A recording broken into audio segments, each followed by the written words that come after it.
A storm at the door. The sun was just beginning to rise, casting warm, golden light across the busy streets. Cars honked in the distance, and the city hummed with life. Nia Parker adjusted the strap of her bag as she walked toward the sleek glass doors of her bank. Today wasn't supposed to be a remarkable day, just a routine check-in at one of the many branches she owned. As the CEO and primary shareholder of Bright Horizons Bank, Nia had grown her small, community-focused bank into a nationwide institution over the past decade. Her phone buzzed in her hand, snapping her out of her thoughts. It was a reminder from her assistant, Carla, about the upcoming quarterly review meeting. Nia smiled. Carla always kept her on track. Time to get this done, Nia muttered to herself as she stepped into the lobby. The usual symphony of voices, ringing phones, and the mechanical clatter of printers filled the air. Bright Horizons had always prided itself on creating an inviting atmosphere for its customers.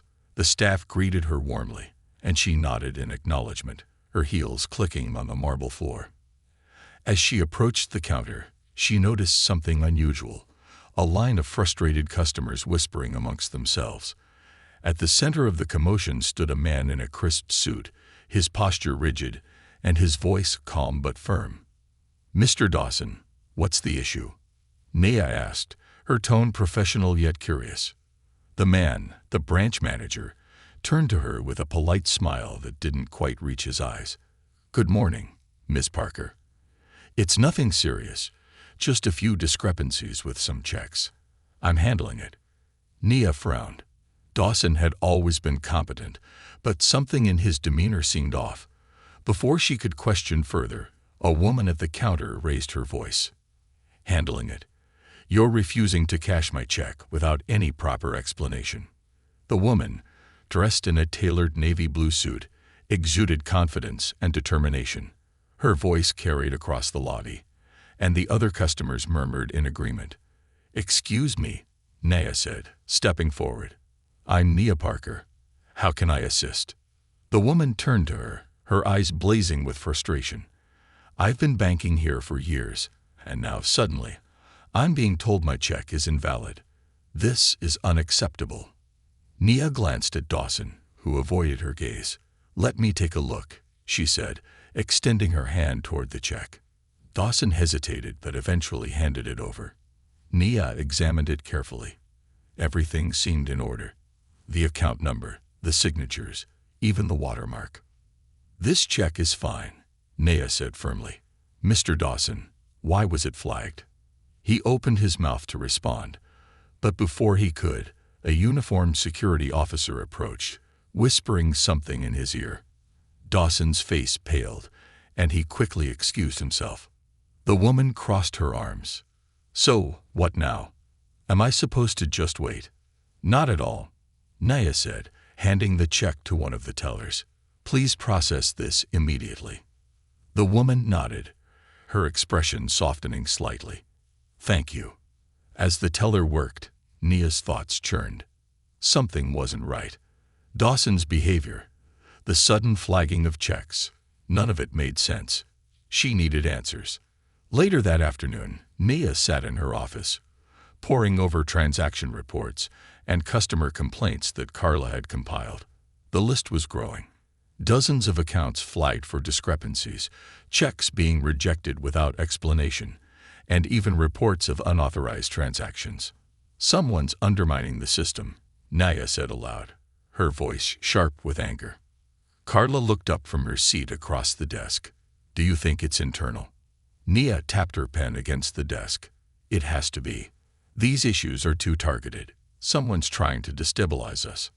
Before Carla could respond, a soft knock on the door interrupted them.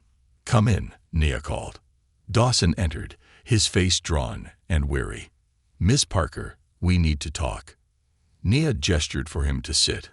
"I hope you have answers, Mr. Dawson." He sank into the chair, his shoulders slumping. "I don't know how to explain it, but I think someone is manipulating our system. Transactions are being flagged for no apparent reason, and several accounts have unauthorized withdrawals. It's as if someone's planting evidence to make it look like we're involved in fraudulent activity." Nea's jaw tightened. Who could do this? And why wasn't I informed sooner?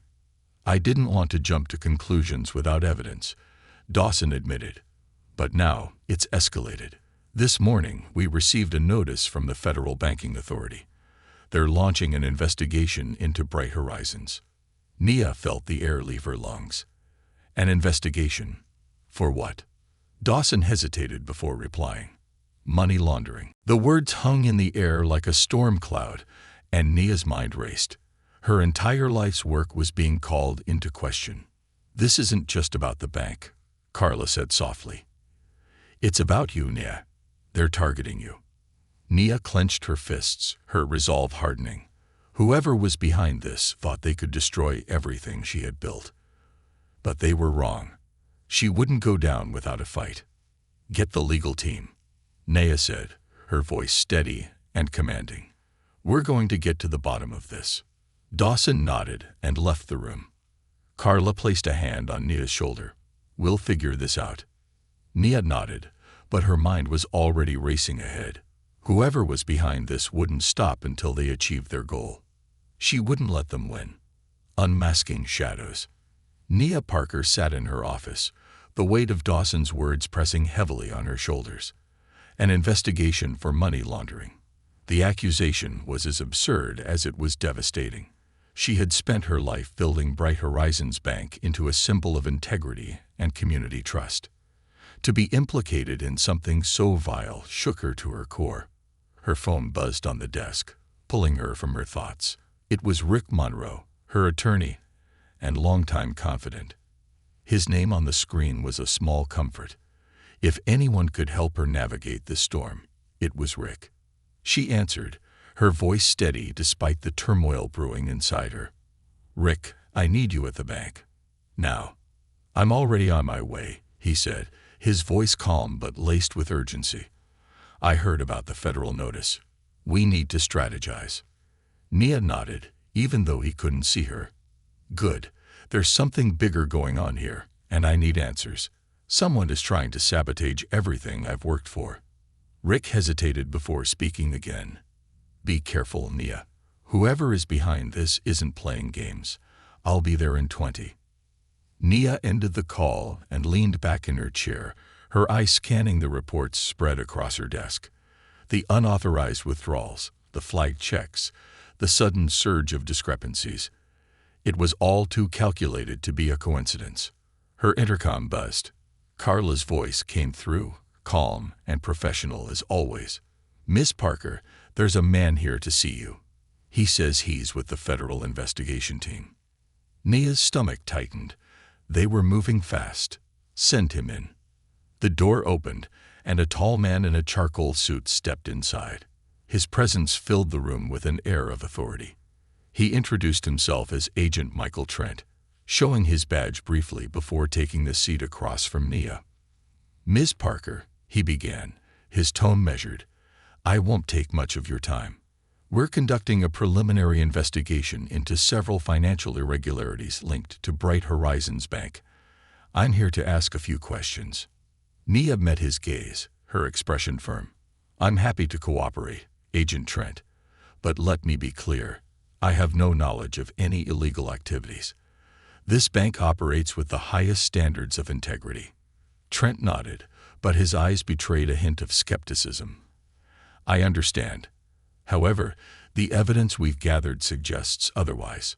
Several accounts linked to this bank have been flagged for suspicious activity, including large transfers to offshore entities. Can I see this evidence? Nia asked, her voice sharp. Trent pulled a tablet from his bag and slid it across the desk. Nia's heart sank as she skimmed through the files displayed on the screen. The transactions were significant, involving millions of dollars. The accounts listed were under names she recognized, longtime clients, trusted business associates, even staff members. But the offshore transfers were a complete mystery. This doesn't make sense, Nia said, her frustration evident. These accounts don't have access to this kind of capital, and I certainly haven't authorized any of these transactions. Trent leaned back, studying her. You're saying you believe these accounts have been compromised? I'm saying someone is using my bank to funnel money without my knowledge, Nia replied. And I intend to find out who. Trent's lips pressed into a thin line. We'll be conducting a thorough audit of your systems and staff. If there's anything you think we should know, now is the time to speak up. Nia's jaw tightened. She knew what he was implying, that she might be hiding something, but she wouldn't let him rattle her. Do what you need to do, Agent Trent, she said firmly. You'll find that I have nothing to hide. After Trent left, Rick arrived, his briefcase in hand and a determined look on his face. He wasted no time diving into the details of the investigation. Together, he and Nia pored over the evidence, searching for inconsistencies or signs of tampering. This feels like an inside job, Rick said, his tone grim. Someone with access to the bank's internal systems could have orchestrated this.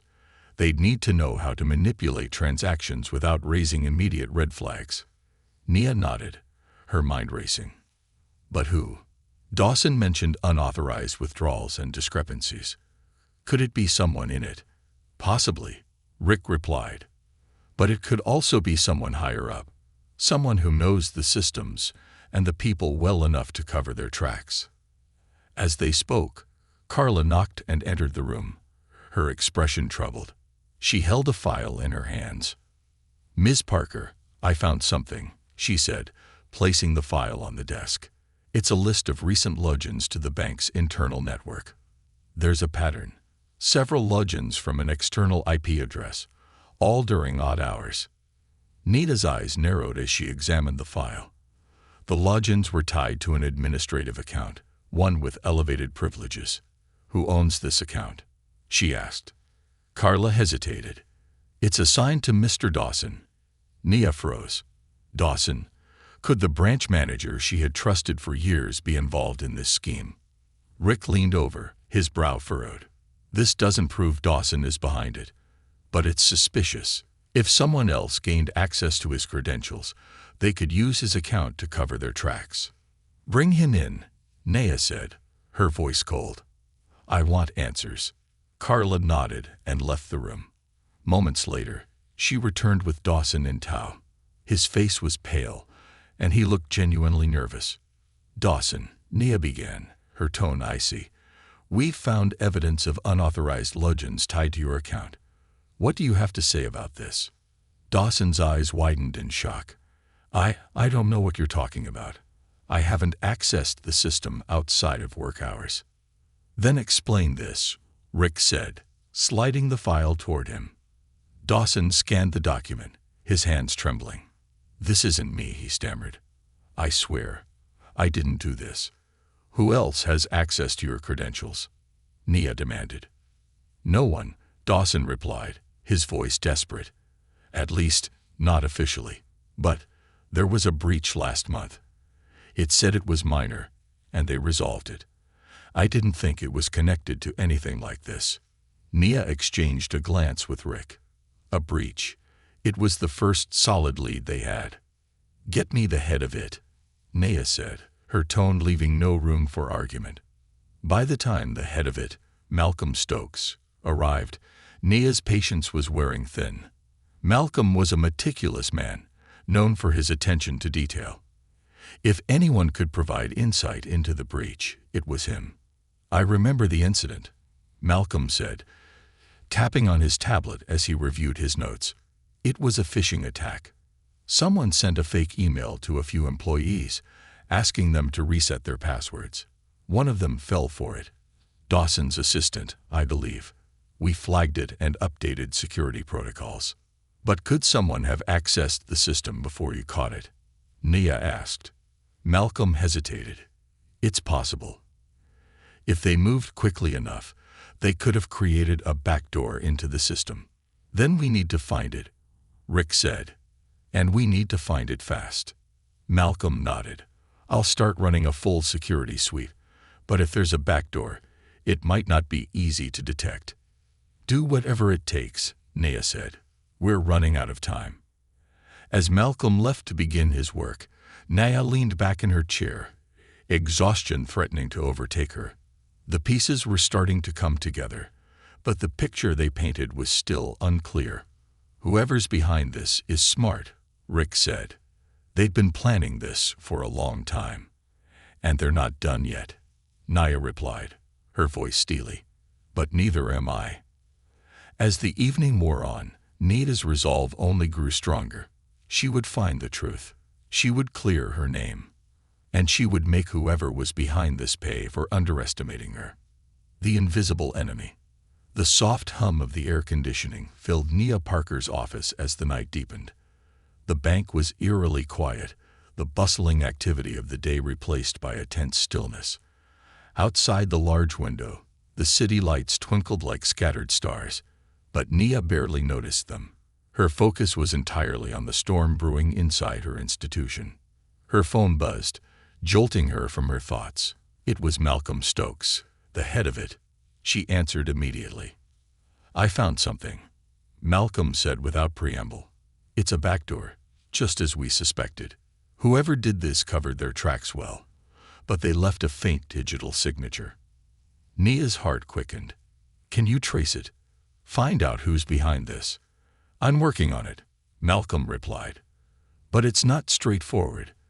The signature leads to a series of proxy servers, each masking the real location. It'll take time to untangle it." Nia exhaled sharply, frustration bubbling beneath her calm exterior. "We don't have time, Malcolm. The investigation is closing in, and if we don't act quickly, they'll destroy everything I've built." "I understand," he said, his tone firm. "But this isn't just a local attack. The proxies span multiple countries. Whoever's behind this has serious resources." That thought sent a chill down her spine. "Keep me updated," she said, ending the call. She leaned back in her chair, her mind racing. If this wasn't just a personal vendetta, then what was it? Who had the means and the motive to orchestrate such a calculated attack against her and her bank? Her thoughts were interrupted by a knock at the door. Rick Monroe stepped in, carrying a laptop and a stack of papers. "Malcolm shared his findings with me," Rick began, setting the laptop on her desk. "We need to consider the possibility that this isn't just about money laundering." Nia frowned. "What do you mean?" Rick pulled up a file on the laptop, showing a series of suspicious transactions flagged in the bank system. These transactions aren't just random. They're tied to specific organizations, some of which have been under investigation for years. Shell companies, offshore accounts, and even ties to known criminal enterprises. Nia's stomach turned. "You're saying my bank has been used to fund illegal operations?" Rick nodded grimly. "That's what it looks like. And whoever set this up is trying to pin it all on you." "Why me?" Nia demanded, her voice rising. "What do they gain from targeting me?" Rick's expression hardened. "Your success, your influence, it threatens certain people, people who benefit from a system that doesn't want someone like you at the top. This isn't just about money, Nia. It's about power." The weight of his words settled over her like a heavy fog. She had faced discrimination and sabotage before, but this was on a scale she hadn't imagined. "We need to go on the offensive," Rick said. "If we wait for the authorities to piece this together, it'll be too late. We have to find the real culprits and expose them." Nia nodded, her resolve hardening. "Then let's start now. What's our first move?" Rick leaned forward, his eyes sharp. "We follow the money. If Malcolm can trace the digital signature, we might be able to find the source of these transactions. In the meantime, we need to talk to your staff, especially anyone who might have had access to Dawson's credentials." Nia stood, her determination unshaken. "Let's do it." The next morning, Nia and Rick convened with Malcolm and Carla in a conference room. The mood was tense, each person fully aware of the stakes. "I've managed to narrow down the time frame of the unauthorized logins," Malcolm said, projecting a chart onto the wall. "Most of them occurred between 2 o'clock and 4 o'clock a.m. That's when our system is least active, making it easier to avoid detection."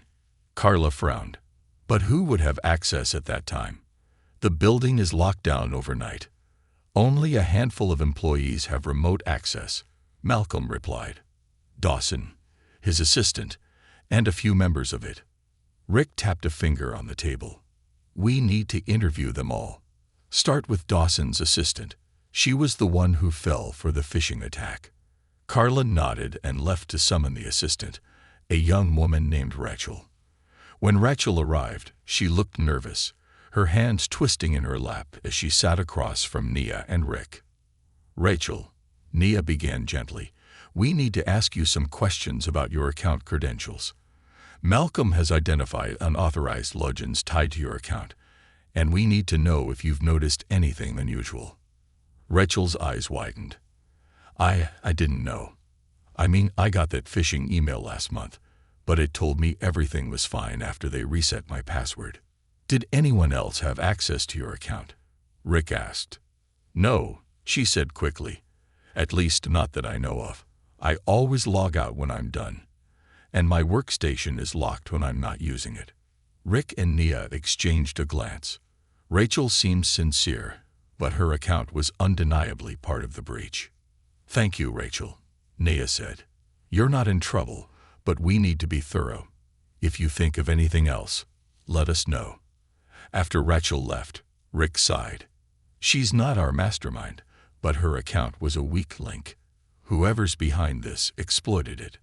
We're running out of suspects, Nia said. And time. Before Rick could respond, Malcolm's phone buzzed. He glanced at the screen, and his expression shifted. I've traced the digital signature further, he said, his voice urgent. The proxies lead to a private server farm in Florida. It's owned by a company called Orion Data Solutions. Rick's brow furrowed. Orion? I've heard of them. They specialize in data management for high-profile clients, but they've been implicated in a few shady dealings. Nia's eyes narrowed. If they're involved, it could explain the scale of this operation. But how do we connect them to the attacks? Malcolm hesitated. We'd need access to their internal records. That's not something we can do legally without a warrant. Rick leaned back, thinking. Then we build a case.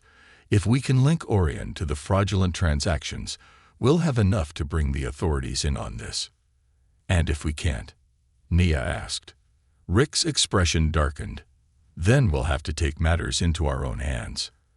As the team worked late into the night, piecing together the fragments of evidence, Nia couldn't shake the feeling that they were being watched. Every step forward felt like it was being countered by an unseen force. Her phone buzzed with a text from Carla. Someone's trying to access the vaults. I'm with security now, but you need to see this. Nia's heart raced. The vaults were the heart of the bank, holding not just money but critical documents and data. If someone was targeting them, it meant the situation was escalating.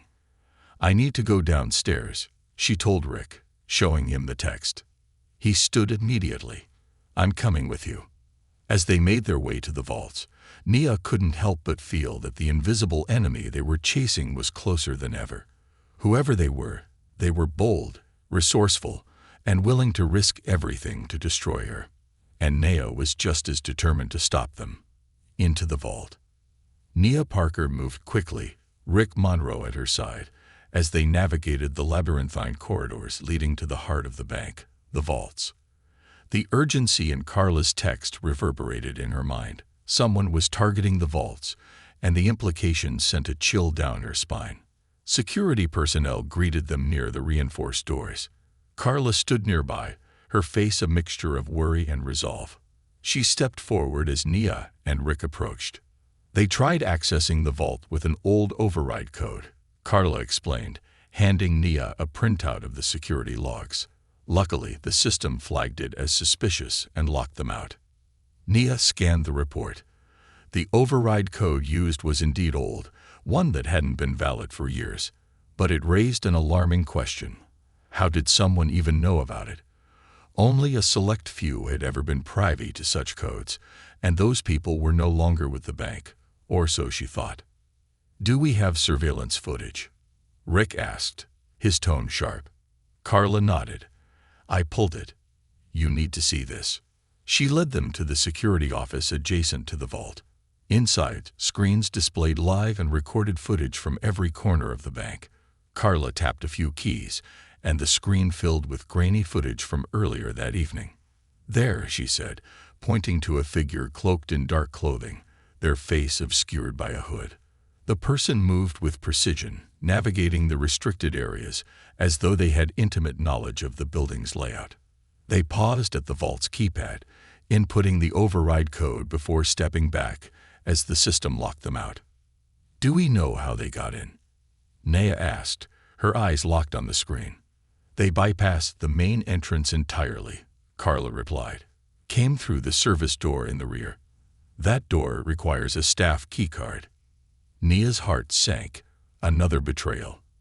How many cracks had formed in the fortress she thought was impenetrable?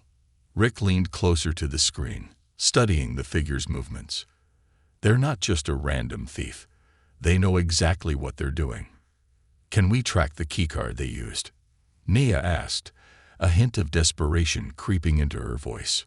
"We already did," Carla said, her tone grim. "It's registered to Malcolm Stokes." Nia froze. Malcolm. The it-head had been instrumental in uncovering the back door and the digital signature. Could he have been playing a double game all along? "We need to talk to him," Rick said, his expression hardening. Now, Carla called Malcolm to the office, and he arrived within minutes, his face etched with confusion. "You wanted to see me?"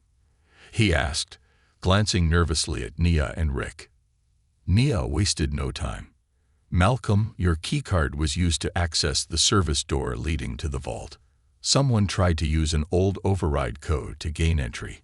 Care to explain?" Malcolm's eyes widened in shock. "What? That's impossible. My keycard's been with me all day." "Are you sure?" Rick asked, his tone sharp. "This isn't the kind of thing you'd forget." "I'm sure," Malcolm insisted. "Look, I've been working on tracing the proxies all day. I haven't gone near the vaults or the service door. Someone must have cloned my card." "Cloning a keycard requires physical access," Rick countered. "Who's had access to yours recently?" "No one," Malcolm snapped, then paused, his expression shifting. "Wait. There was a moment yesterday. I left my jacket in the break room. My card was in the pocket." "Do you remember seeing anyone near it?" Nia asked. Malcolm hesitated, thinking back. "Not really. But Dawson was in the break room when I left. He didn't seem interested in my jacket or anything, though." Nia's jaw tightened. Dawson again. His name kept surfacing in connection with every suspicious activity. Was he the mastermind or just another pawn? "We're confiscating your card for now," Rick said firmly, "until we get to the bottom of this." Malcolm nodded reluctantly. "Fine. But I swear I had nothing to do with this." With Malcolm dismissed, Nia turned to Rick and Carla. "We need to press Dawson for answers." Carla hesitated. "He left for the day. Should I call him back?" Nia shook her head. "No. If he's involved, he'll be on guard now. We'll catch him off balance in the morning." Rick nodded. "In the meantime, we should focus on the bigger picture. The person in the footage clearly had a goal. We need to figure out what they were after." "They tried to access the vault," Nia said, pacing the room. "It has to be tied to the larger scheme. Financial records, client information, something they could use to further implicate me. Or to cover their tracks," Rick added. "If the vault contains evidence of their activities, they'd want to destroy it." "Then we secure the vault tonight," Nia said decisively. "No one gets in without my explicit authorization." Carla nodded. "I'll arrange for extra security." As Carla left to make the arrangements, Rick turned to Nia. "We're making progress, but this is a dangerous game. Whoever's behind this isn't afraid to take risks. You need to be careful." Nia met his gaze, her eyes steely. "I've come too far to back down now. They want to destroy me. They'll have to try harder." Late that night, Nia sat alone in her office, reviewing the security footage again. The figure's movements replayed over and over on her screen, each loop raising more questions. Something about their mannerisms felt familiar, but she couldn't quite place it. Her thoughts were interrupted by a soft knock at the door. It was Carla. "Ms. Parker," she said, her voice tense. "You need to see this." Carla handed her a file containing a series of emails retrieved from the bank's internal server. They were addressed to an untraceable external account and detailed various aspects of the bank's security protocols, including vault access procedures. "These were sent from Dawson's email account," Carla said, "but the timestamps don't match his usual working hours. He's been communicating with someone outside the bank," Nia murmured, her stomach twisting. "Whoever's behind this is pulling strings from both inside and out." "There's more," Carla added. "One of the emails mentions a specific transaction scheduled for tomorrow morning. It involves transferring a large sum of money from one of the flagged accounts." Nia's heart pounded. "They're moving the money. They're trying to tie this all back to me." "We need to stop it," Carla said. "If this transfer goes through, it'll solidify their case against you." Nia nodded, her mind racing. "Contact the authorities. Get Rick. We'll need every resource we have to intercept this." As Carla rushed to make the calls, Nia turned back to the screen, her resolve hardening. The invisible enemy was growing bolder, but they had underestimated her. She would expose them, no matter the cost. The battle was far from over, but Nia Parker was ready to fight. The breakthrough. The sun had barely begun its ascent, casting the city in a muted gray light as Nia Parker stepped into the conference room. The atmosphere was electric with urgency, a silent storm brewing among the small group gathered around the long oak table. Rick Monroe was already there, his laptop open, and his phone pressed to his ear. Carla stood by the window, her gaze focused on the horizon, as if seeking answers in the distant skyline. Malcolm Stokes was there too, looking pale but determined, clutching a stack of printouts. Nia set her bag on the table and took a seat. "What do we have?" she asked, her voice calm but laced with resolve. Rick ended his call and turned to her. "Carla's discovery last night confirmed our suspicions. The flag transaction is set to execute at 9:00 a.m. sharp. It's a transfer from one of the compromised accounts to an offshore entity linked to Orion Data Solutions." "Orion again," Nia murmured. Her jaw tightened. "They're not just a data management firm. They're the orchestrators, aren't they?" "All signs point to it," Rick confirmed. "And if that transaction goes through, it will look like you authorized the transfer. It's the final nail in the coffin they've been building for you." Nia's mind raced. The scheme was coming to a head. The coordinated attacks on her reputation, the fraudulent transactions, the infiltration of her bank systems, it was all leading to this moment.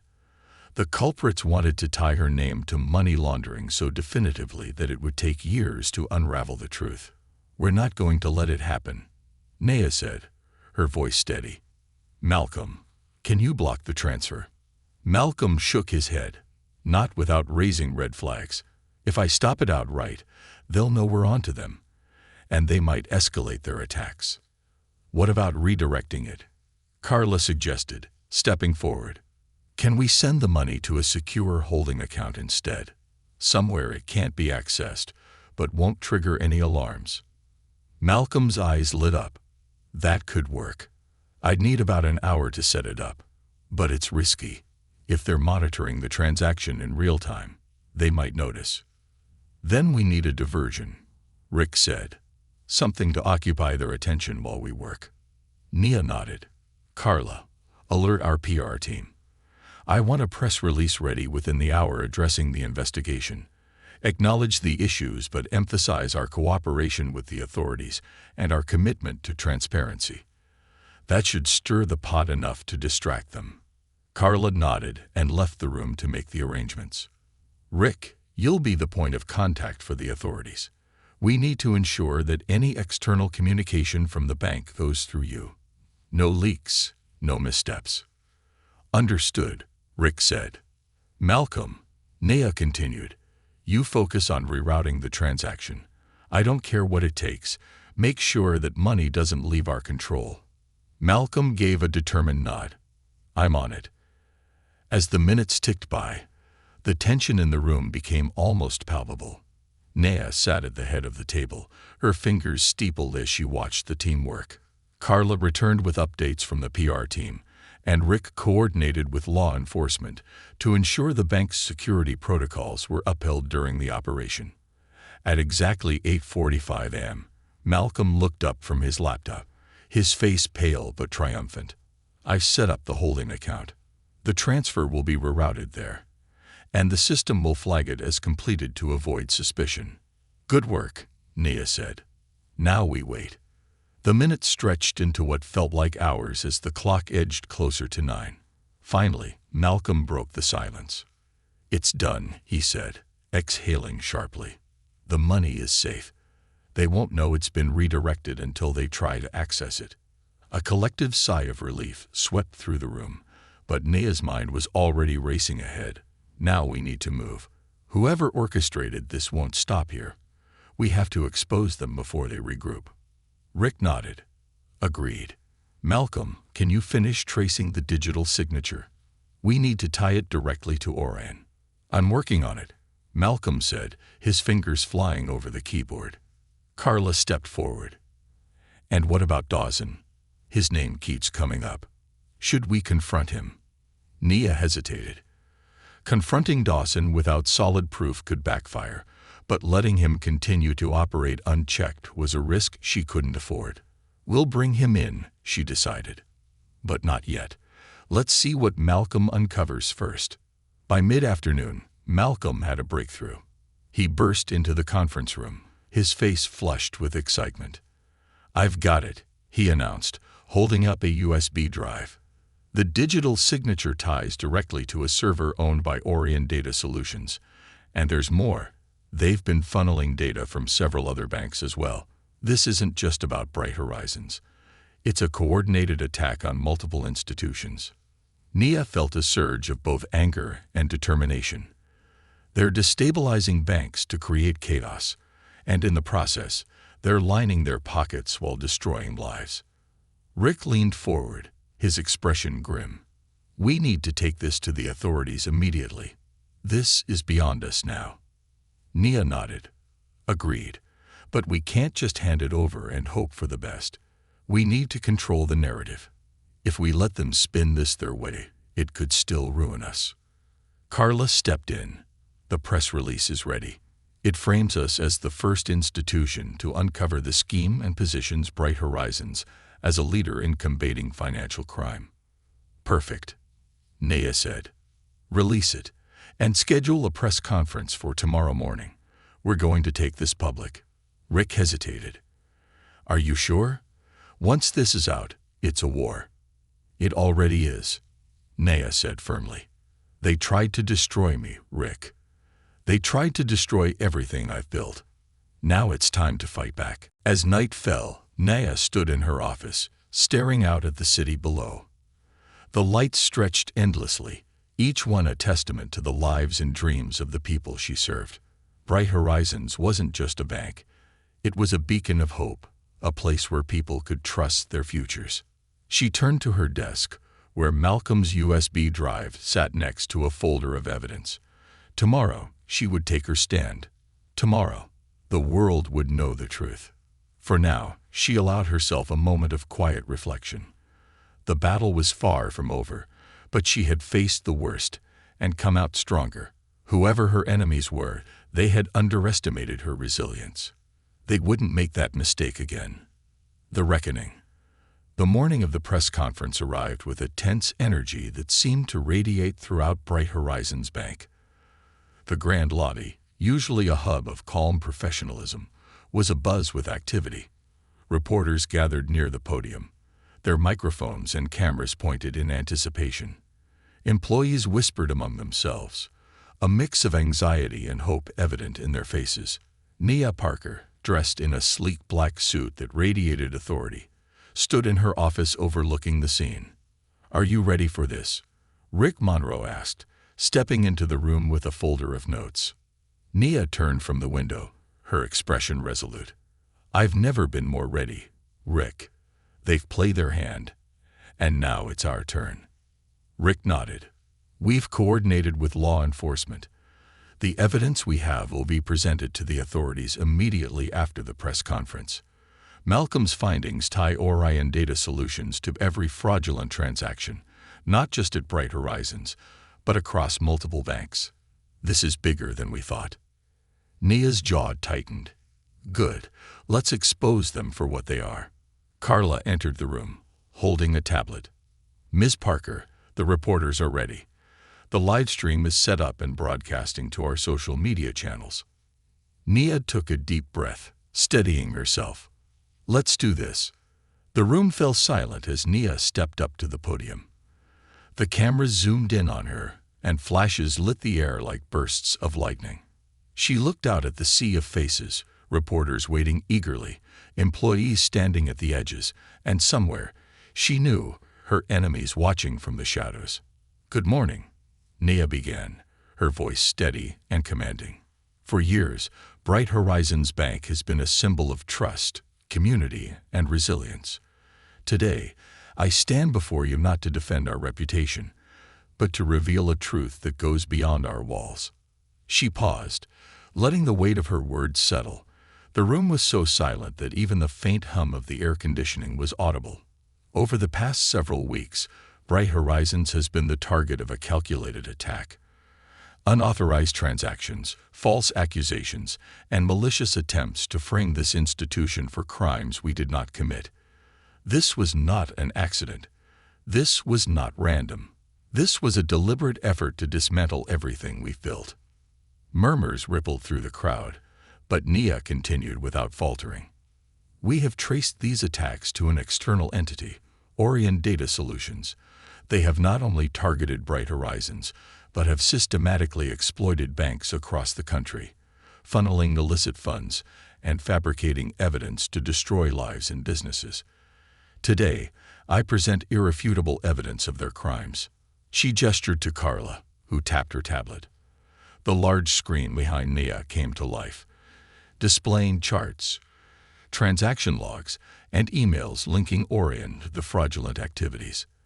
The reporters scrambled to capture every detail. "As we speak, this evidence is being handed over to the authorities," Nia said. "We will not be silenced. We will not be intimidated. Bright Horizons Bank is committed to justice, not only for our institution, but for every person and community affected by these malicious acts." The room erupted into questions, reporters shouting over one another. Nia held up a hand, quieting them. "I will take your questions shortly," she said.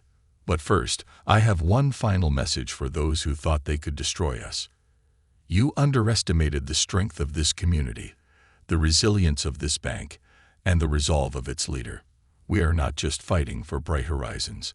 We are fighting for everyone who has ever been told they don't belong. And we will win." The crowd erupted in applause, the employees cheering from the back of the room. Nia stepped away from the podium, her heart pounding, but her resolve stronger than ever. As the press conference concluded, Nia returned to her office. Rick was already there, his phone pressed to his ear. He ended the call as she entered. "The FBI is moving on Orion's headquarters as we speak," he said. "They've frozen their accounts and secured warrants for their servers. This is going to make headlines nationwide." "Good," Nia said. "They deserve every ounce of scrutiny." Carla entered moments later, her expression urgent. "Ms. Parker, we just received a notification. Dawson is in the building. He's trying to access the vaults." Nia's eyes narrowed. "Let's end this." Nia, Rick, and Carla moved swiftly through the bank's corridors, accompanied by security personnel. They'd reached the vaults just as Dawson was being restrained by guards. His face was pale, his usual calm demeanor replaced by panic. "Let me go," Dawson shouted, struggling against the guards. "You don't understand. This isn't what it looks like." "It looks like you've been caught," Nia said coldly, stepping forward. "After everything, you thought you could just walk in here and finish the job." Dawson stopped struggling, his eyes wide with fear. I didn't want to do this, Miss Parker. They forced me. Who? Nia demanded. They threatened my family, Dawson admitted, his voice trembling. Orion. They knew everything about me, my wife, my kids. They said if I didn't help them, they'd ruin us. Nia's anger softened slightly, replaced by a grim understanding. Dawson wasn't the mastermind. He was another victim. Why didn't you come to me? She asked. I thought I could handle it, Dawson said. But they were everywhere. They had access to everything. I didn't know what to do. Nia sighed. Take him to the authorities, she told the guards. Let them sort this out. As Dawson was led away, Rick turned to Nia. What now? Now, Nia said, her voice firm. We rebuild. In the weeks that followed, the fallout from the Orion scandal reverberated across the country. Headlines blared the news of their crimes, and Nia's name was cleared as the truth emerged. Bright Horizons Bank not only survived but thrived, its reputation strengthened by Nia's unwavering leadership. Sitting in her office one evening, Nia looked out at the city lights, a sense of peace washing over her. The battle had been fierce, but she had emerged victorious. She thought of the community she served, the people who trusted her with their dreams, and the legacy she was building. For them, for herself, and for every challenge that lay ahead, she was ready. Bright Horizons was more than a bank. It was a testament to resilience, justice, and the power of never backing down. And Nia Parker was its beating heart. The final stand. Nia Parker stood by the elevator, her mind racing as Dawson was escorted out of the bank by federal agents. His admission of being coerced by Orion Data Solutions clarified the depth of the conspiracy. Yet it was not the end. There were still loose threads to tie up. Carla approached, her phone in hand. Miss Parker, the authorities want us to grant full access to the vault records. They believe Orion used our own data against us to fabricate their evidence. Nia nodded. Granted. The more transparent we are, the stronger our case becomes. As Carla moved to execute her orders, Rick approached with a serious expression. The FBI raid on Orion's headquarters is underway. They've already confiscated several servers and financial documents. They're unraveling the scheme piece by piece. What about their leadership? Nia asked. Have they arrested anyone? Not yet, Rick replied. Their CEO, Leonard Grayson, is still at large. He's likely in hiding, but the net is closing. Nia's mind churned. Grayson. She'd heard his name before, whispered in boardrooms and financial circles.